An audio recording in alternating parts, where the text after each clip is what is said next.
shopping trip, Yeah. and my understanding is it was not pleasant. Uh, 3.5 months might have been a little early. yeah. This Uh, meeting is being recorded.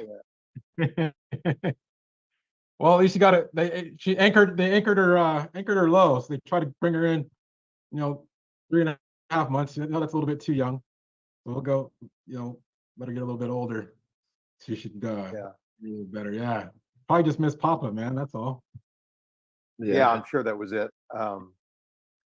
She saw me. They got on the train, and then she was looking out the window, and I was waving, and I did this thing where the train takes off, and I'm for a short, very short distance. I'm running alongside it, Yeah. So she saw all that, and yeah, so maybe that was it.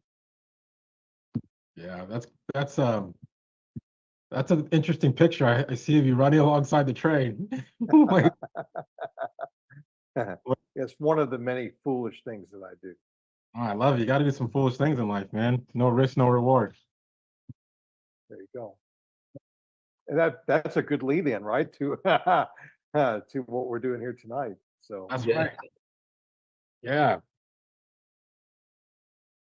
so as you guys know, Shad and Cody, Diana, that I'm in Ireland.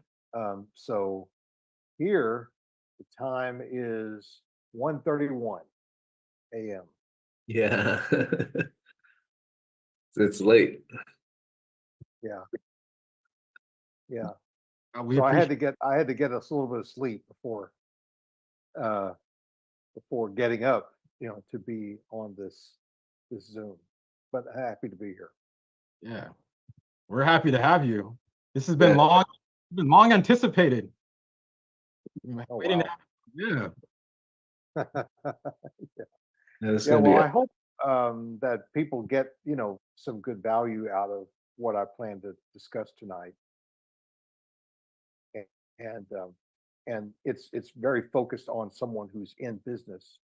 So um, some of you may be running a business, whether it's in real estate related or other kinds of businesses, or others of you, it might be something that you might look ahead to. Maybe you're not in that now, but this kind of information, I think, will be a little useful, hopefully, to understand what we go through and what we think about from a tax strategy standpoint, for people who are conducting a business. Yep. yeah. Absolutely. 100%. I'm biased. I love you, so I won't say anything because I'll think it's a setup or something. But yeah, I mean, James is a wealth of knowledge. Shad, made the connection after I first hooked up with Shad, and James has really been a godsend. I mean, I'll leave it at that.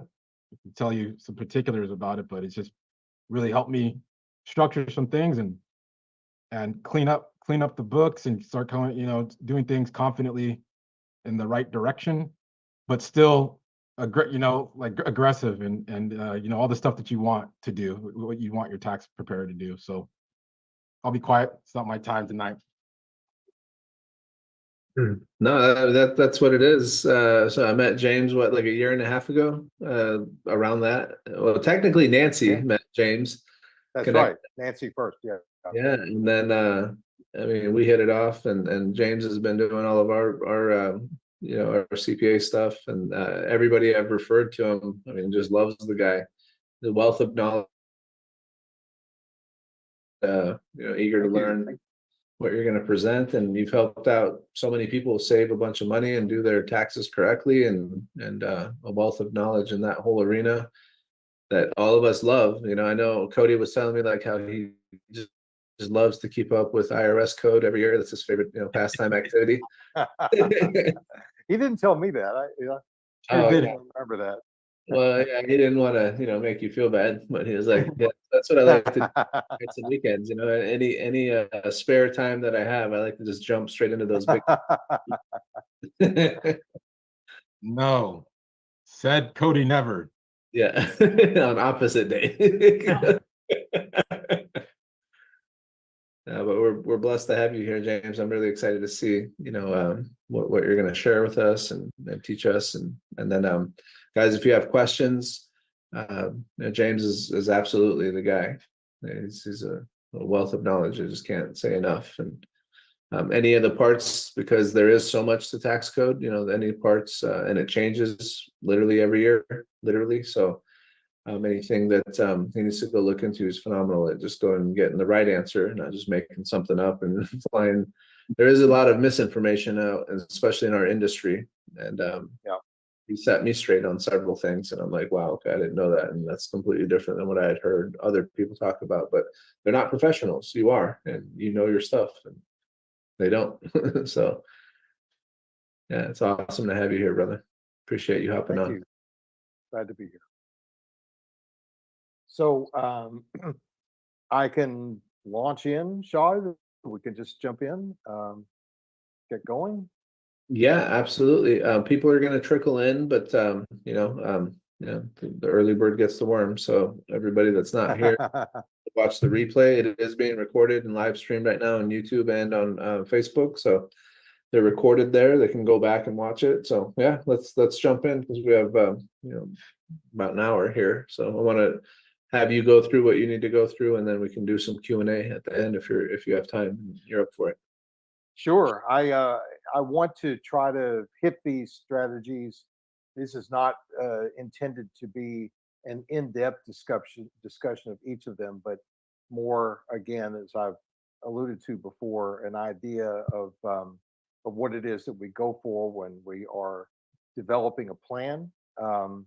We're doing tax planning for a client, and we want to also, these particular strategies are utilized, as we're preparing a tax return and getting all that squared away for you. So without further ado, let's go on to the next slide, Diana. Diana's driving for us tonight here, so thank you. I appreciate that. Yeah. So then, basically, what I'm saying here is that you know everyone knows, it seems that that what we need to do is to be able to take tax deductions, reducing taxable income. There's many different ways that we could do that as business owners that are not available to us as merely W-2 wage earners. So sometimes there are things that do they drop in your lap, um, or do you are you able to engineer them or derive what a particular proper tax deduction would be? Um, and you need to work, with a good tax advisor to be able to help you to identify those deductions, as well as to make sure that your tax return, with all of the positions that you take in the return, is audit ready. Um, and and a note that I think I don't have written on here, but I think is also very, very important, is as you're evaluating someone that you work with, um, it's important that your philosophies align. And actually, Cody, when we were just chatting there, um, kind of shone a light on that, because he was commenting about being let's say appropriately aggressive, and different people have different perceptions of what's their how aggressive do they want to be in terms of claiming tax benefits. Um, are you if you think about yourself, are you rather conservative? Are you maybe afraid of the IRS? Um, I call myself moderately aggressive. I don't propose positions, at least that I feel are way out there, in terms of uh, it leads to a good answer, so let's just claim it and on the tax return. Um, so So it's important for you to think about, well, what's your view about how aggressive you should be, and you'd like to have a tax advisor who's aligned with your particular perspective. Um, so so anyway, this final point on the slide is that there's deductions that arise, because you're making incremental expenditures. You've entered into business, and my example is I hire some VAs to do cold calling, and in hopes of finding wholesale deals. And so those are incremental expenses that certainly they're associated with the business. You're expending those expenditures in the hopes that as a result you will generate an income, and that's in essence what a good deduction is. But there are also, and this is more the holy grail of tax planning, there are also deductions that arise from expenses that or payments that you were already going to make. Um, and an example might be one of the things we'll talk about briefly in here is paying family members. And so you might have been um, paying a certain amount for, um, you know, a, a child expense. Um, it it could be shopping, or it could be that you give money to your children for, or you give money to them um, because they have a certain expense, like a tuition is needed in order for them to undertake a certain educational expense. And so you may be able, by hiring your children, you may be able to effectively um, teach them about the value of work. That money is sort of doesn't don't have the expectation that money will just come to you, um, because you are who you are. You There are certain.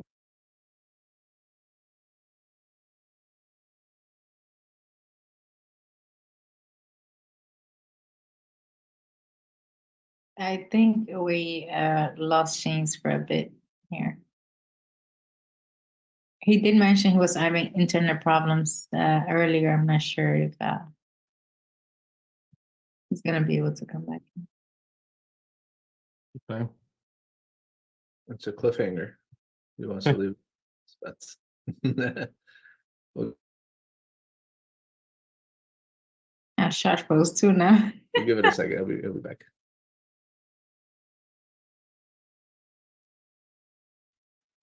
It's coming to us all the way from Ireland. So Yeah, that signal's a long ways away. So Where in Ireland? I know he's outside of Dublin. I don't know the name of the city. It's like it's one of the outskirt cities. So James, just a little bit of background while we're waiting on him. He has been doing CPA work for 40 years. He's worked for some of the biggest firms. What is that? The really big one. It's a very reputable company. I forget it at the moment, but I'm thinking Price Waterhouse Cooper or whatever, but it's not that. It's McKinsey and Company or something. One of those huge companies, tier one companies. He did that for a long time. As you guys may know, Ireland is like a tax haven for a lot of companies like Google, Apple, all these huge companies, Amazon. They all have headquarters in Ireland for tax purposes, and he specializes in international tax, but he's also in sub two and real estate. So like he knows all about the real estate side of taxes and whatnot.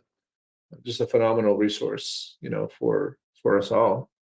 And as he briefly mentioned, like I met him, but then I introduced him to Diana and Cody and several other people. Everybody loves him because he's just a wealth of knowledge, and whoever they had doing their taxes before, like, doesn't hold a candle to James. He's moderately aggressive, like as he put it, which is code for he's not going to break the law like the IRS code, but he's gonna utilize all of the tax code that we can to our benefit to get us the maximum or save the maximum amount, on taxes within the laws and the rules of of how the IRS is structured in that particular tax year.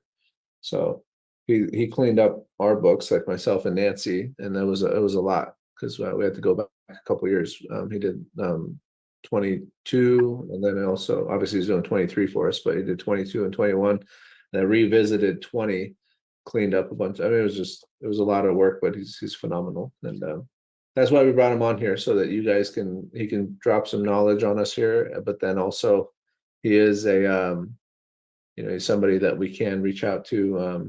I think on the first slide he had his contact info, but he's also a part of the group, so you guys can DM him, James Crenshaw, ask him questions, and there you go, Stan, and there's his info right there too.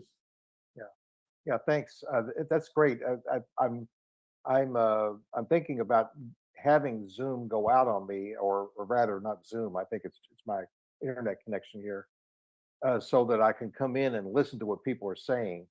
That was planned. So it's like the rare chance of hearing what they would be saying beside your casket. So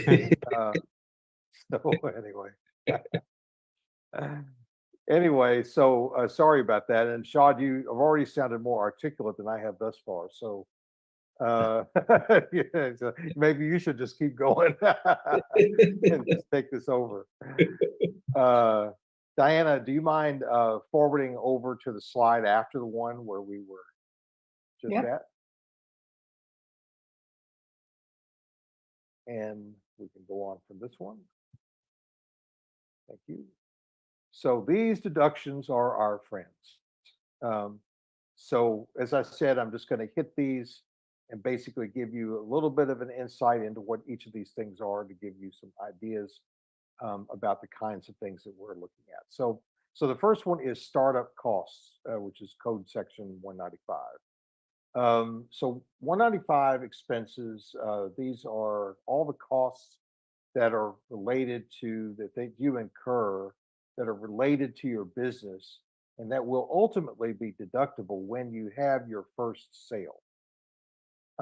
So we all, I think many of us are familiar with the concept, the idea, particularly with my wholesaling experience, of incurring expenses but not yet seeing a dollar of return. And so those expenses are deductible, as I indicated, sort of like the year or whatever calendar year that first dollar of revenue comes in.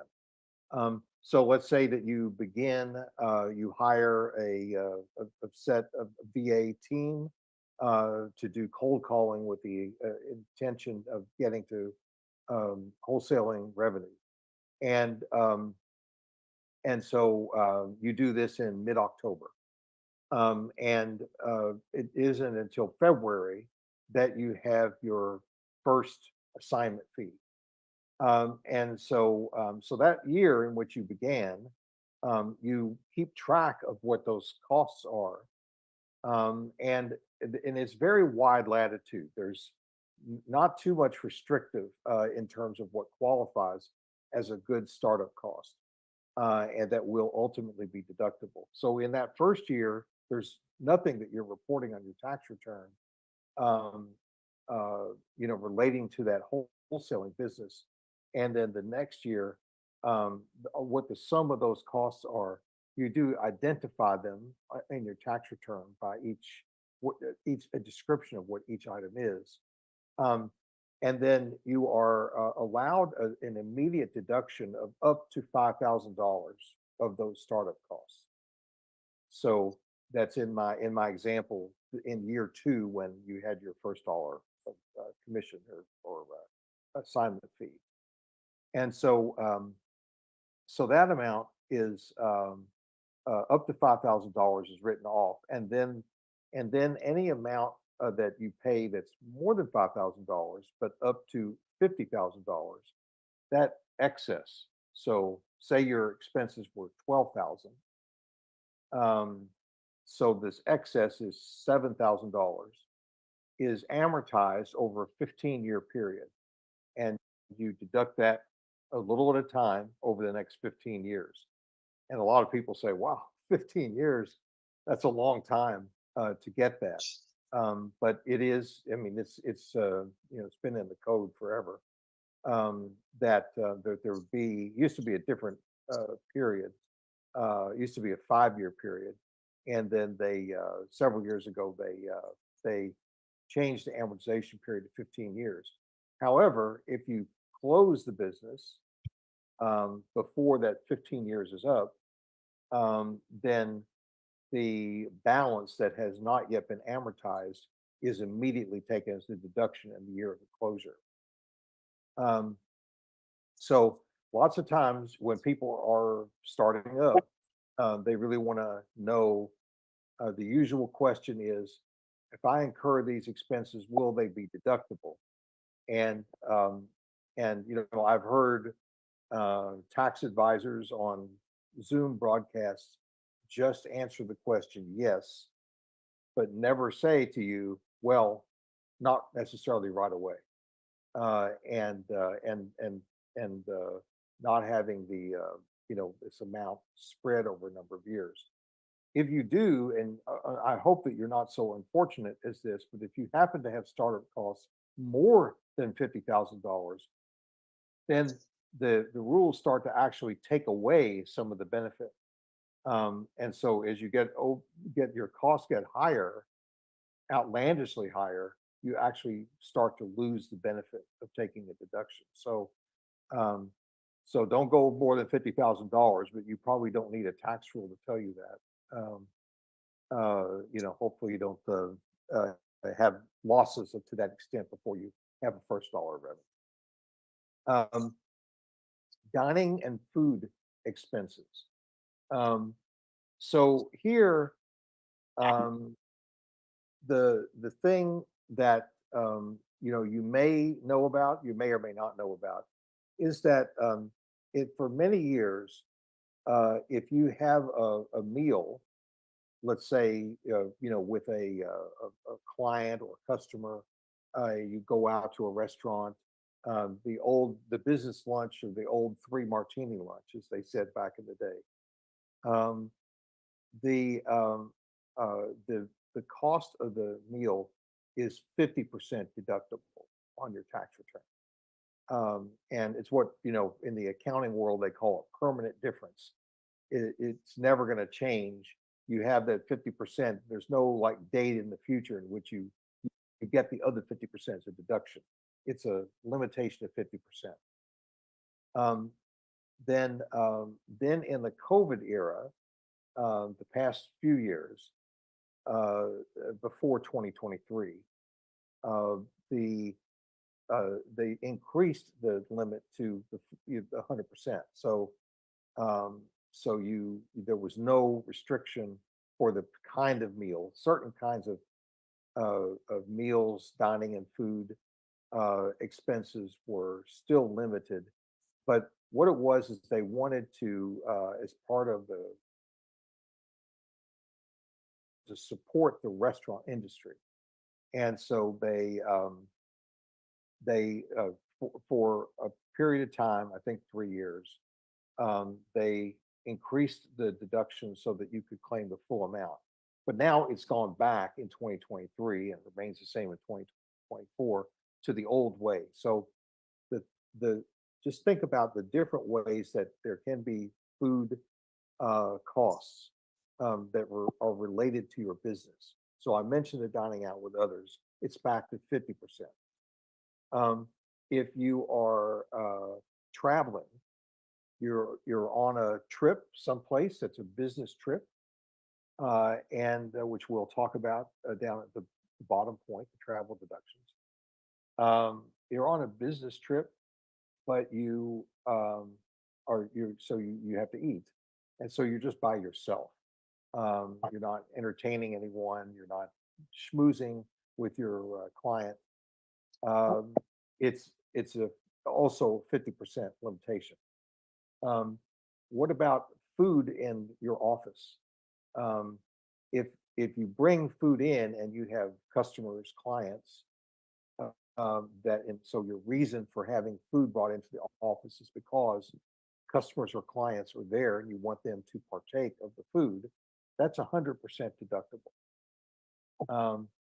If you bring bring food to the office for the benefit of your employees, no, that's only 50% for that. And if you create an event, uh, a party, a celebration of some kind or whatnot, any kind of an event, but it's business related, the food at the event is 100% deductible. And likewise, if you have the company function, a company party, um, that so it's just employees there, or it could be employees and spouses and so forth, and you have that, um, with some could be some regularity or not. We typically think of it as the annual, like an annual Christmas party, 100% deductible for those expenses.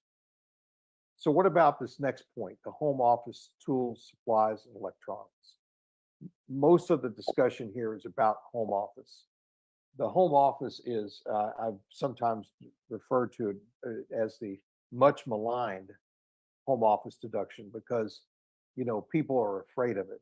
It has um, a reputation amongst tax professionals, that are saying, "Well, wait a minute, these are the people I'm going to put on the conservative end of the scale," and they will say, I don't know.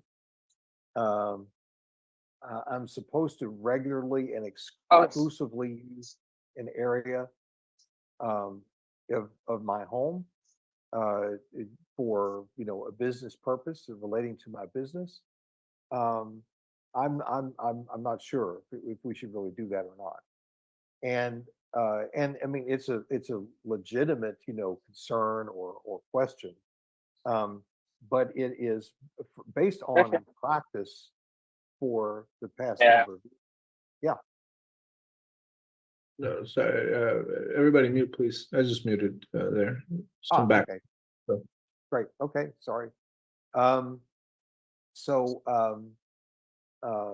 the home office deduction in reality is actually something that is not often challenged by IRS. And there's two different methods to determine a home office deduction. There's a sort of actual method, in which you look at the square footage of the area that you are intending to claim as your office space inside your home, relative to the total square footage of the living area of the entire home. That percentage is then applied to a number of different kinds of expenses that you incur. And so they could be, like if it's an apartment, you're renting, applied to this percentage.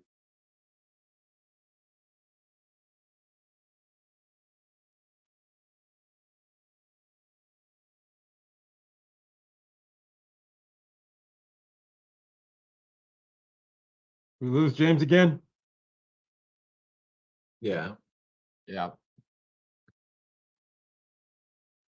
I really want to know about the home office. Come on, James, come back.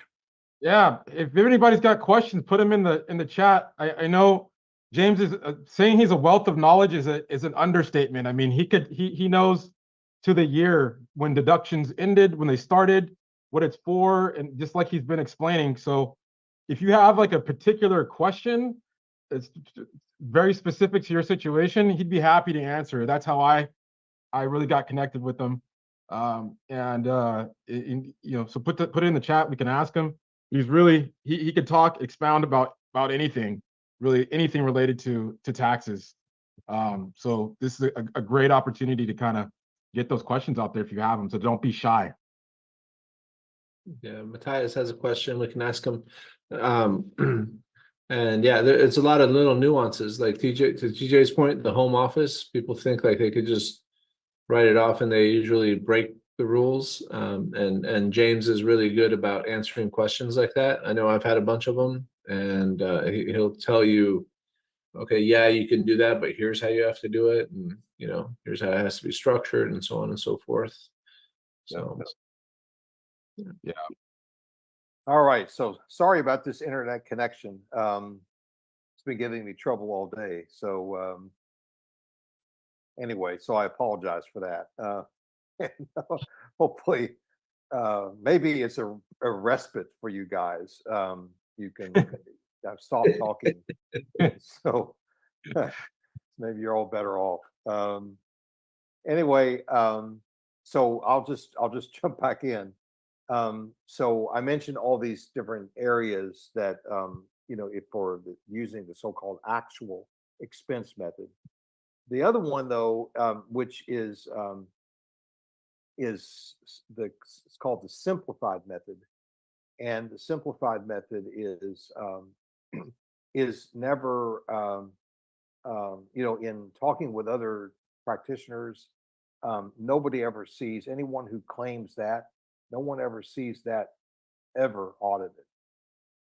It's just conceded. It seems in practice, and IRS, as far as anyone knows, never challenges that. And that is why is it called the simplified method? Because it's very, very, very simple. You don't do any pro rata allocation of square footage and figure out all the expenses related to the home and take deductions as a percentage of each of those, as you do in the actual method. Instead, you say, oh, what's the total number of square feet? Let's not let's limit the number of square feet to 300. So if your area that you're saying is your office area is 200 square feet, then you use 200. If you say it's 400, well, then you use 300 because you're limited to 300 square feet. And you multiply that times $5 a square foot. So the maximum deduction that you can claim is still a respectable $1,500. So at a minimum, we like to see being able to claim that $1,500 deduction. Um, and um, and so an important point um, that that is often the case is that we'll take the simplified method, and then we're actually it actually helps us in taking um, this auto deduction, the next category, because you're probably aware that certainly you live in a home and you have a job in another location where your office is, and your commuting expenses between your home and your office are non-deductible. I think most everybody knows that. Nobody is going and claiming deductions for going to work. Um, it's also true that if you travel from a business location, your tax home, someplace where you're recognized to have a business office, you travel from there to a site that is on a trip that is for your business. And this trip, by the way, local trip, this could be Home Depot, because you need to make some purchases that are in fact related to your business. It could be to the Apple store because you need to make some purchases that are related to your business. It could be to see a client. It could be to go to a work site, particularly if you're involved in construction uh, or any of those things. So if you did not have the home office or something recognized as your home office, um, then you wouldn't be traveling from your tax home uh, to uh, to this to the wherever the Apple store, um, uh, it would be deemed to be like a non-deductible commuting expense. But because you have a home office, it now opens up, it now unlocks that auto deduction as it relates to those local trips. And this is a different matter, but you're keeping records. You need to be able to show, what your mileage is on each trip and so on and so forth for the auto deduction. Um, that's often of more value than the home office deductions by itself, but that what it unlocks.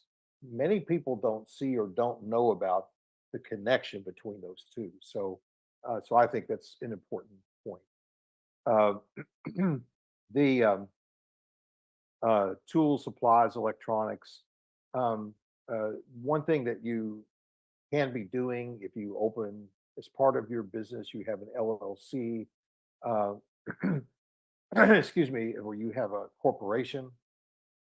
Corporation should have a board of directors and a LLC.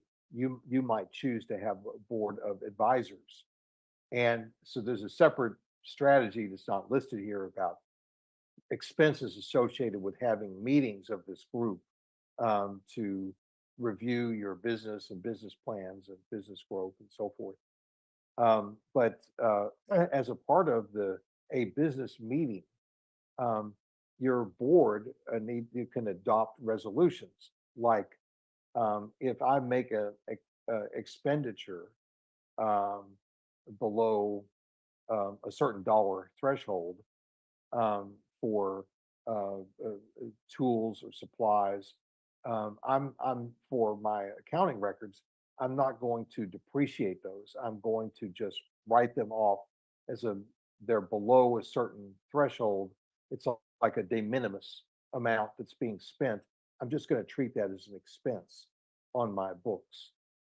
And so under the tax rules, there is an election that you can make, and what you want is that does that basically says that they will respect below a certain dollar threshold.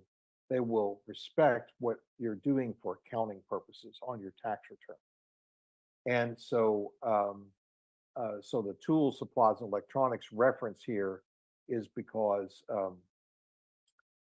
you can have a board meeting, have costs associated with the board meeting that are deductible, uh, and have included in the minutes of your board meeting that you're taking a stance here that is basically supports what I can do on the tax return, so that I don't have to defer the recognition of the deduction over a period of years. I can just take an expense and deduct it immediately in the year of expenditure. Um, on the auto expense, I mentioned a little bit about that. It's another area where you have a choice between a so-called actual or traditional expense method versus the optional mileage method. And so um, this has been getting in recent years, and with the advent of electric vehicles, and I seem to always run across, not always, but frequently run across with my clients, purchases of Teslas and just to me, outlandishly expensive automobiles.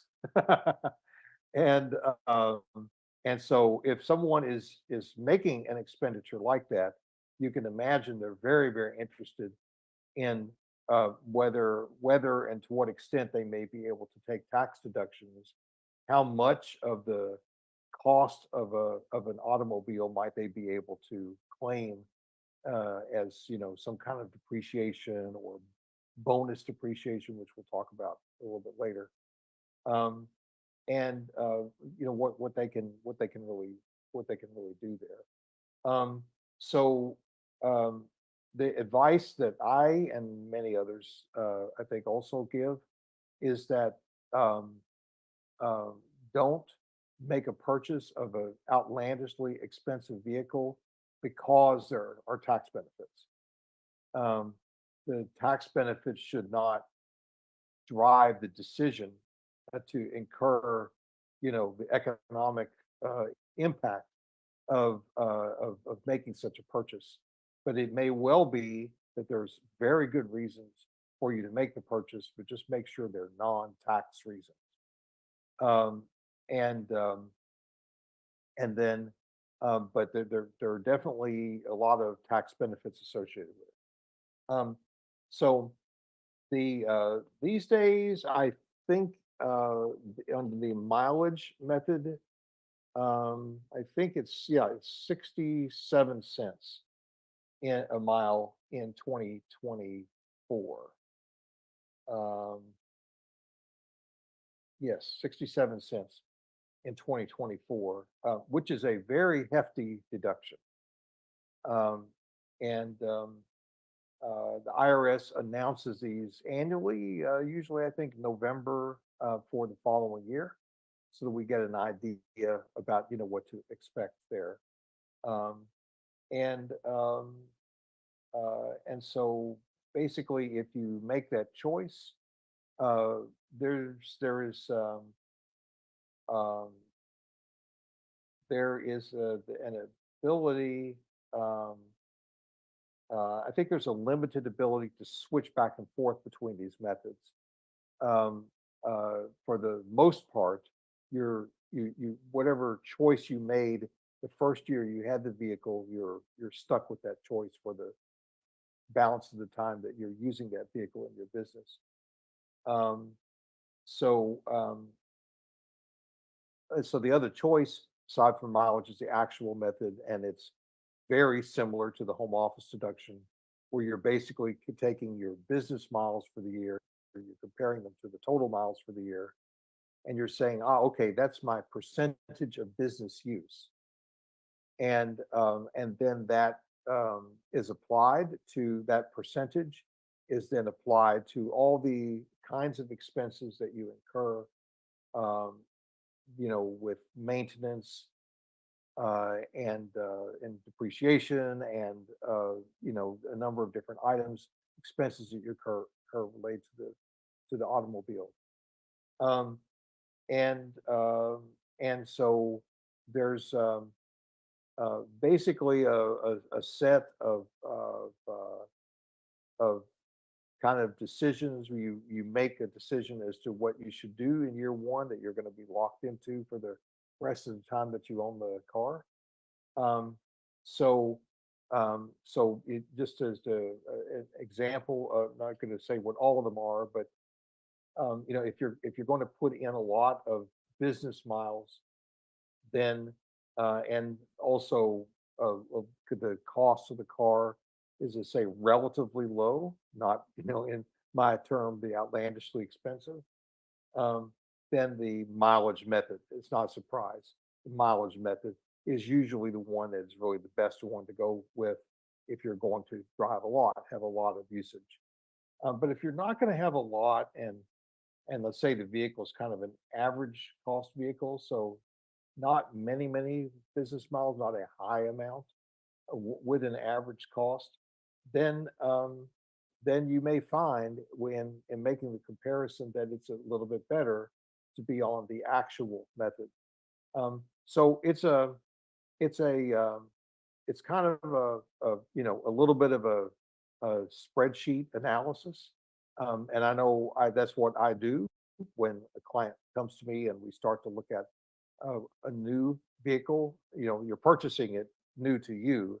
It could be a new or it could be a used vehicle, um, and you are um, uh, basically making that decision in year one. These are you're doing an analysis, but we've got these sort of rules of thumb that allow us to make a choice. Um, a lot of these, the hybrid and electrical vehicle, have uh, there's um, there are certain credits associated with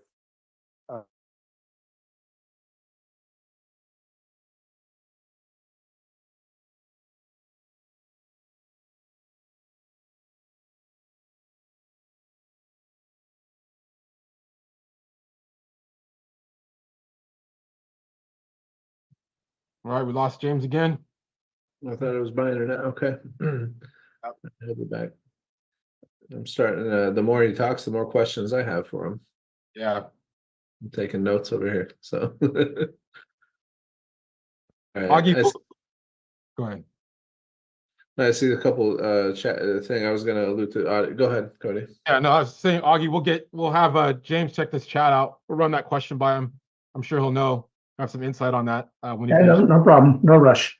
Yeah. Is there gonna be a recording, by the way, of it? Yes. This is neat stuff. Yep. Oh, yeah. This is like general stuff. Wait till you get on a call with James. Yeah, Yeah. just the startup cost stuff alone, no one's ever told me about that. Yeah. Yeah, he's good. And yes, these are recorded. You can see it on YouTube and on Facebook. Like we're live right now. Yes, And it'll just auto save them, and then you can go back and rewatch them and share it or do whatever you need to do. And excellent, thank you. James is a part of our Facebook group too, so if you want to message him like after this, if you have other questions pop up, which I'm sure things come up, and then you're like, hey, I wonder how that would work. You just Now, use immediately after this, I'll be asleep. yeah. But that's right. I think this was God's way of telling me to move on from the auto deduction strategy. So I hope you don't mind. I'm just gonna keep plowing ahead. Um, so there's also travel deductions. So we've made some allusion to that earlier, and there where what we're trying to do here, and it's a bit of a challenge, but it's to make every trip that you make a deductible trip, with some portion or all of the trip's expenses getting into your tax return in our moderately aggressive manner. So here, and I'll mention the hardest one is cruises, and so we'll come back to that. But so what is a business trip? So I mentioned the board meeting. Yeah, that could be you have a board meeting in a location that's not where you're living. You might have board members who live in different communities, and so it may be useful for you guys to get together, and even your not minor children, but the children like we talked about that you could uh, be be a part of your business that you're making payments to. They could also, those that have reached the age of majority can also be a board member, and because and you might this is again coming back to parenting. You might you might feel like you want your child to in fact, but also see that they have a voice in in the business, that they are part of the family, this family enterprise. And so anyway, there's different reasons why you may have travel to a board meeting. If you're going to conferences, um, client meetings, meeting with vendors, networking meetings, all may be deductible. And so even reconnaissance on competitors may in whatever your field of work is. Now, going and saying, I'm looking for some real estate. I'm going to go to this area. I'm going to go to Charlotte, North Carolina, and I'm going to go spend some days here and look at 4 properties. So then, can I deduct that trip? No, you can't, unless um, it turns out that you make a purchase, and it's connected with the trip that you went and did your shopping trip, when you first became aware of this property, or you first time you actually laid eyes on it. and evaluated it as a purchase and then subsequently made the purchase, then you can go back and claim those expenses, from that initial trip. Um, and So, what kind of expenses are we talking about that you can deduct on travel? So, probably not too many surprises: airfare, hotel, Airbnb, taking Uber, taking taxis, um, having a rental car or Turo, plus the gasoline that you're putting in those vehicles, tolls, valet, bus, subway. All of these are 100% deductible. Another kind of trip too would be checking on your rentals. I know I've heard a story from someone who his mother-in-law lived in a different city, and when they decided that they wanted to start acquiring, he and his rental properties, they strategically purchased one in her town. And so then they traveled, um, saw his mother-in-law, did the kinds of things that they would have done, without a business, and they also had definite things that they could prove, verify that they needed to do in terms of checking on the rental in the town. And so they wouldn't get the entire trip in terms of number of days, wasn't all deductible, but they were able to take deductions that, again, for expenses that they would have incurred anyway. This is the holy grail, being able to do that. Um, so then, so the last thing on this travel deductions is what days on a trip of several days are eligible to have expenses relating to that day deducted on a business trip. Um, so, so the rules say that the day that you travel there, the day that you're there and have business, and the day that you from return home from the trip, all three of those days, any expenses incurred on those days are deductible. Um, but then there's another rule that says, um, well, if you are um, having to stay in a place over the weekend because you have a business event or meeting or whatever is the nature of the business event, um, on Friday, and then out of necessity, not just because you set it up this way, but out of necessity, there is another meeting, event, business event on Monday. Then you get to also count the expenses on the weekend as part of your overall business expenses, deductible business expenses for the trip. So you go on Thursday, and that's your day of traveling there. On Friday, you have your business meeting. You're there Saturday, Sunday, you're forced to stay. And then Monday, you have your next business meeting. Then Tuesday is your day of return. Thursday to Tuesday, 6 days, is, all of the expenses of the nature the list that I gave earlier, that you incur for those days are 100% deductible. Let's go to the next slide, Diane. So even more, what was it the guy said? And wait, there's more. Goodies from the tax code. So paying family members, I've kind of already covered that.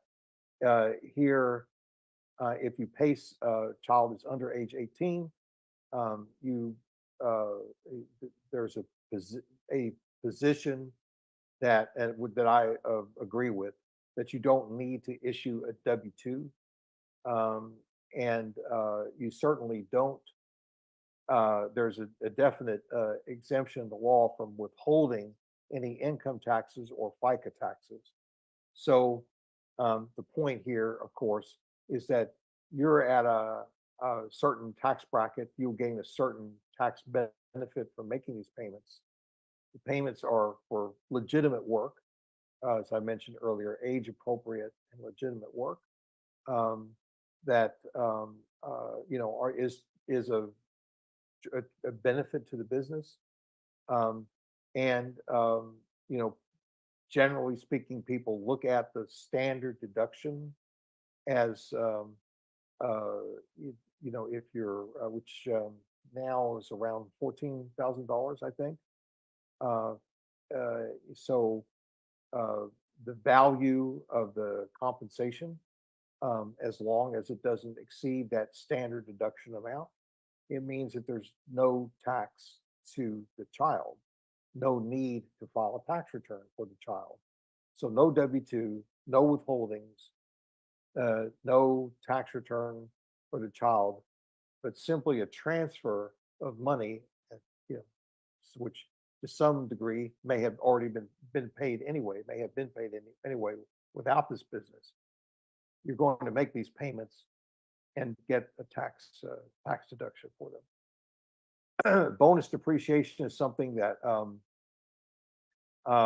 we've had a lot of activity in, and in recent years. And the and I'm not going to dig into the real estate side of this. This is where we've been seeing it a lot. But basically, any kind of purchase that you're making for the business of personal property, and let's say this is not meeting that threshold, that de minimis threshold that I was talking about before. It's a larger amount. The bonus depreciation from 2018 through 2022 meant that you could take 100% deduction, so a complete write-off in the year of the purchase, for bonus depreciation items. And what's more, with bonus depreciation, you could create a loss. So you might have had, in the real estate context, we often have, hopefully, if we're say have a rental property, we have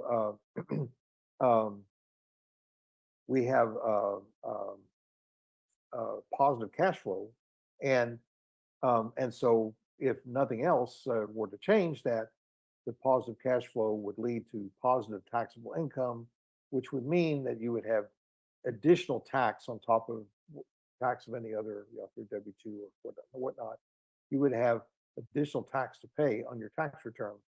But because of depreciation, bonus depreciation, your income turned a loss. The deduction is large enough to wipe out the income, so it causes you to not pay any tax on the actual cash income that you received over the course of the year on your rental property, and also throws you into a loss. Whether you can use that loss or not is a topic for another day, but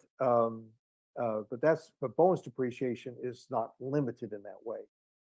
There is a, you might say, rival but different code section 179 that is a long history, and basically allows a write-off of assets up to, not real properties or personal property assets, of more than $1 million, can be written off under section 179.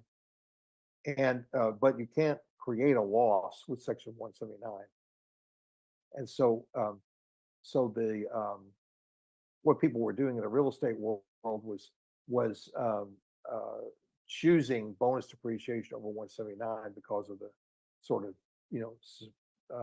what they were trying to do was to create losses and to use those losses, either current or future income, I guess, current or future income. You can, but it's not a mutually exclusive thing. You can apply both, and it's a little, I put advanced here in parentheses. It's a little advanced to get into how that gets used, but quite often in the expensive car purchases, we see section 179, and then we see the application of bonus depreciation. Bonus depreciation is no longer 100%. In the law that caused it to be 100%, also called for it to phase out over a period of years. So we're in that phase out period now. In 2023, if you had personal property, you could write off 80% of it in 2023, which was still considered, advantageous versus anything we might do on Section 179 as a general rule. But 80% deductible. And so now we're in 2024, that's fallen by another 20 percentage points to 40%. And it will go down to 60%, I'm sorry. And it'll go down by 20 percentage points a year till I think it's 2027 that we don't have it anymore. Now, just in the past day or two, you may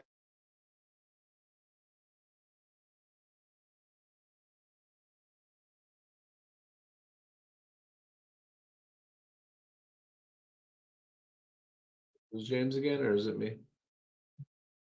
Looks like we lost him again. Yes. Okay. He left us on a cliffhanger just in the last day or two. Something happened. Something just happened. This one he planned. They did this one deliberately.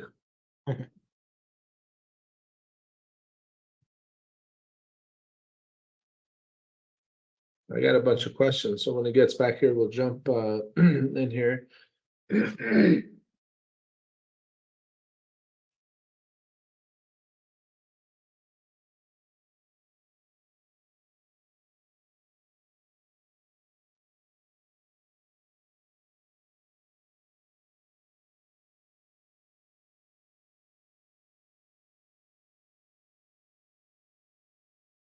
As I was listening to him talk, I just realized for last year's Taxes 22, I took a trip to Miami for business for a real estate summit, and I don't think I filed it. I got to ask him.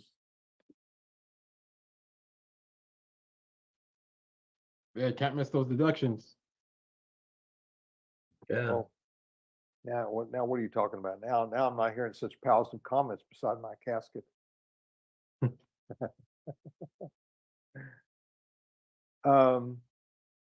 You said So something happened in the last day or two. What happened in the last day or two?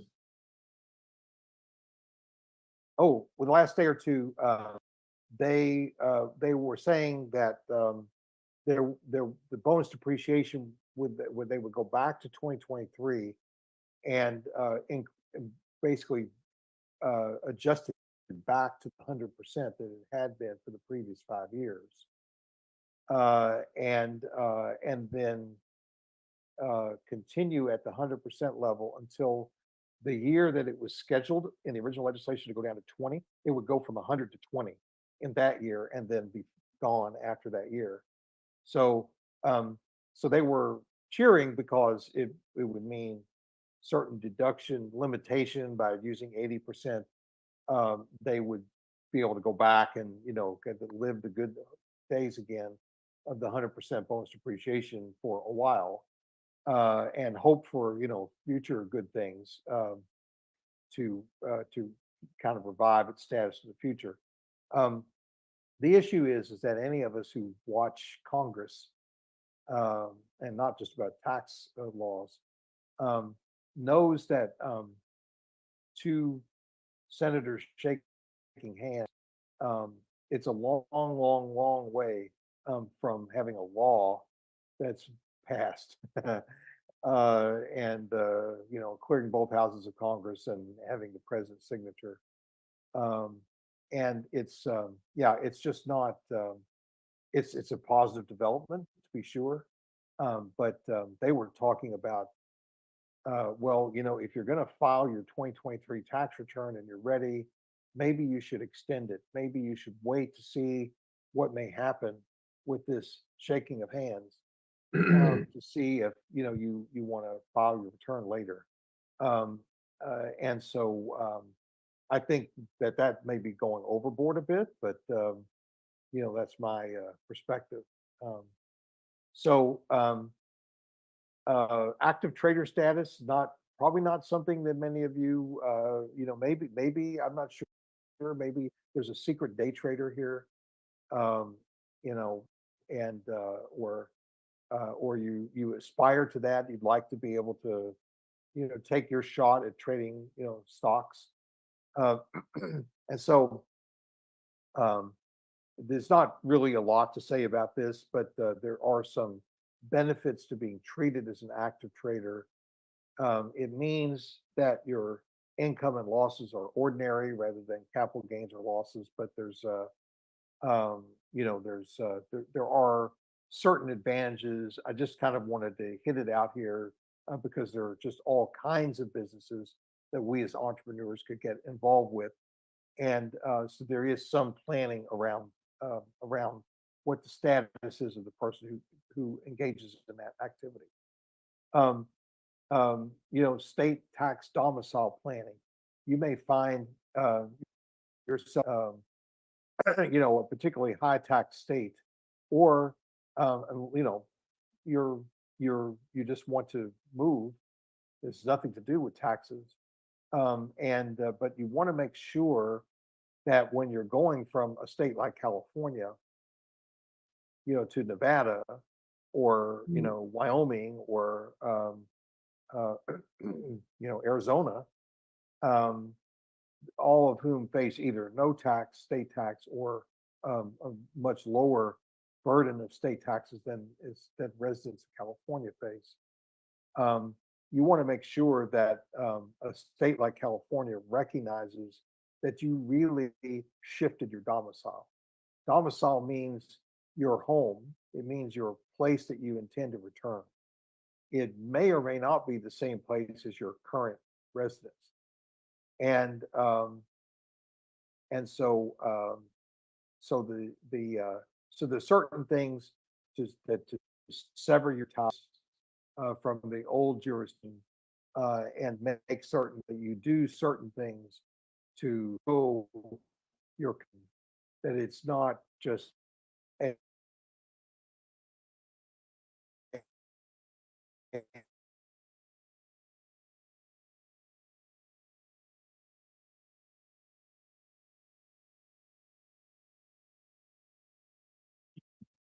a, a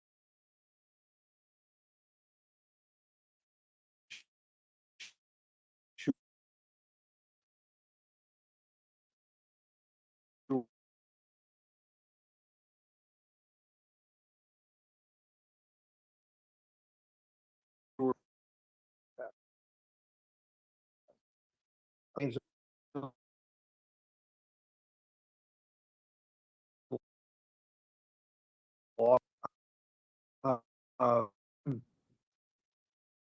uh, the Is it cutting out for everybody or just me? Can you guys hear me? Yeah, it's cutting out for us all. Okay.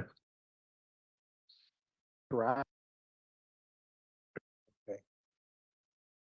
James, I don't know if you hear Maybe me. shut your video off, James. Right. Yeah, that would help. Okay. Okay. We good? Yep, we can hear So- you now.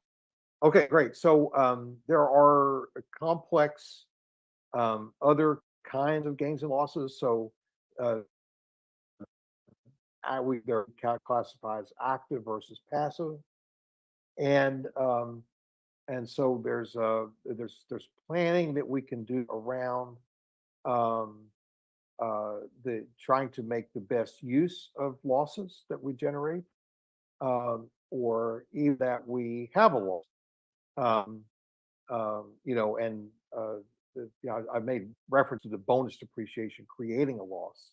So we might create a loss, and then we have to determine, well, is this a passive activity loss, and am I restricted on my ability to use that? Um, Capital gains and losses are divided between short term and long term. If you own the property that you're selling for more than 1 year, it's long term. And if you own it exactly 1 year or less, it's short term. The importance of gains are and short-term losses are taxed or are deducted at the same as your ordinary income. There's no real distinction with the with ordinary income. But the long term, if you have a net long term gain, it's taxed at a preferential tax rate. It may be 0%, 15%, or 20%, depending on your overall level of income, taxable income in that year. So you consider all of your other items that are in the return, and then you throw on top the capital gain, the long-term capital gain. And from that, you determine what the appropriate rate is. Most people will be, if they have a long-term capital gain, will be subject to a 15% tax rate. And those that have enough income to be subject to normally be truly preferential. It will be a lower rate than they would face on that level of income if it was taxed at ordinary income rate. So far more advanced goodies, from the tax code. And then I mentioned the business tax, also the different things that are focused on the business. A few different ones they're focused on, what the entrepreneur will face. There's also health insurance, premium credits, all kinds of goodies that are there that your tax advisor should know about and apply to the business depending on your facts and circumstances. Could we just hit the last slide, Diana? And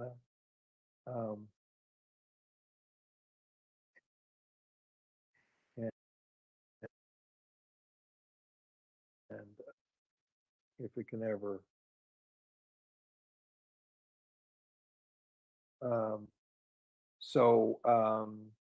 I'm probably going to skip over this. Okay. You want me to go to the next one, James? Yeah, Okay. I've lost my screen. I think my battery is is about to go on my computer. Do you hear me now? Yeah, we can hear you.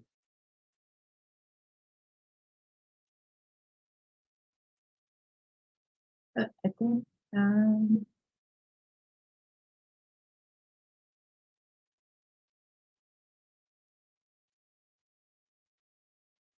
James, did we lose you? His computer got overwhelmed with all the info.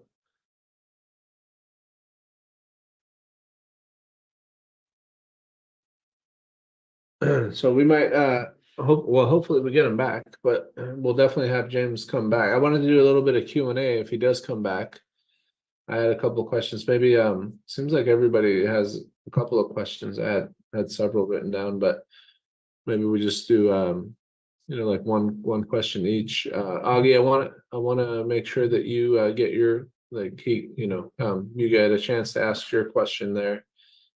And then if you guys have questions, you can raise your hand. Hopefully we didn't lose him, like he didn't lose his computer there. We weren't joking when we said he's a wealth of knowledge. He really knows his stuff inside and out. And then the thing I really like about James is he'll go research stuff he doesn't. He's not just going to make it up or be like, well, I know this is how it was or whatever. So Augie, your question, I know that I referred somebody, Angela, like one of my investor and friends, and she had some like IRA questions and specifics, and he spent actually like a pretty decent amount of time answering questions for her. So Okay. he'll be, What time zone is he in? he is in Ireland, so it was like 1:30 when we started. I think it's like 2:30 in the morning right now where he is at. He sounded pretty tired. Yeah, he had to, I don't know, I'm pretty sure he went to sleep or like he woke up to come back, to do this, Wow. for us. Usually like for us, everybody on the team, he'll like he comes on during the daytime where it's still evening for him, daytime for us, evening for him. He jumped on here for us because we asked him to, because this is obviously when we do our show, so Yes. Yes. Maybe we could do a special where it is in the daytime for him. It's Yeah. that would be good, Maybe we'll get a different crowd as well. It should be nice, yeah, absolutely, yeah. And we can. I know I've got lots of questions too. So Yeah, he did one for the actually in the lead manager training before you were on the team, Graham. So he came in and spent an hour with us specifically on just real estate. He debugged a bunch of misnomers about creative finance and how people can save money. They pitch it wrong on their taxes. They pitch it incorrectly. So we had a bunch of questions about it, and he helped shed some light on that. So. Yeah, let's give him like one more minute. If he doesn't come, we'll wrap up for tonight. But yeah, I mean, I know we have a lot of questions here. So again, guys, his name is James Crenshaw. He is in the group, so Facebook is a great way to connect with him. I message him all the time on WhatsApp because again, he is in Ireland, and he'll respond back and then set up a time. He'll hop on Zoom with you guys. He does work with on the conveyor belt and a lot of people on the conveyor belt, but I mean, he has his own, he works with other, individuals and businesses. Cause I remember Matthias or somebody was asking like, will he do individuals or only businesses? And he'll work with both. So, yeah, I think unfortunately we lost him. I don't think his thing is working. His computer is coming back. I wish I could answer some. I'd answer some questions for you guys. So if you guys want to stick around and get wrong IRS and tax information, guy. But if you want the right answer, we'll have to reschedule James back on here.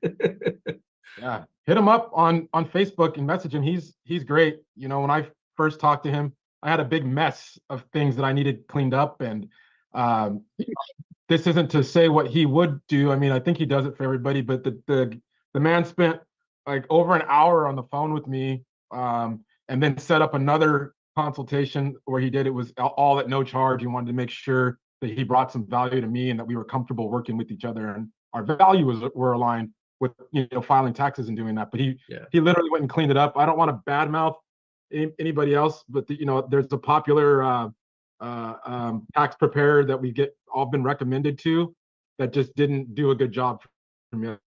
I'll leave it at that. And he also went back 3 years on my taxes and took care of a lot of amendments. I got the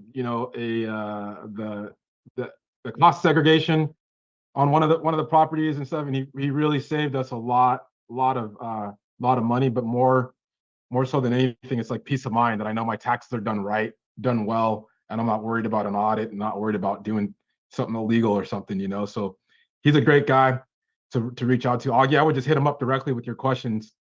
okay. Yeah.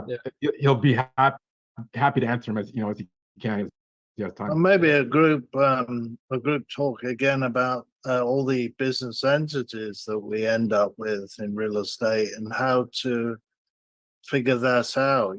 Get his CPA's perspective on that. When they becomes an ass and things like that. And there's all sorts of things, isn't there, that I know I could learn. Can you guys we dropped a Facebook post in the group, right? In the Facebook group. I assume everybody's on the wholesale blueprint Facebook group.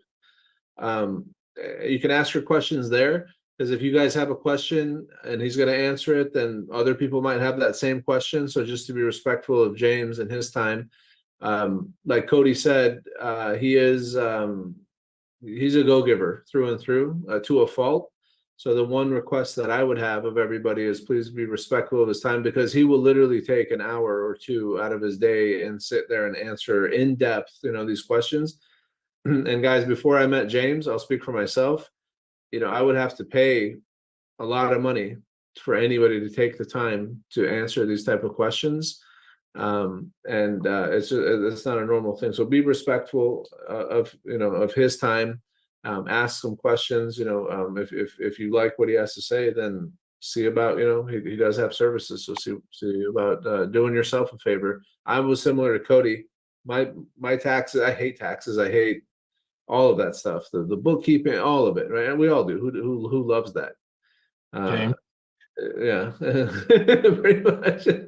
So then here comes a guy that has all this knowledge, and then is just such a go giver, and he spends the time. And I'm like, man, I gotta have him do all my stuff because I don't want to deal with it. And he's knowledgeable. So please be respectful of his time, but super amazing guy.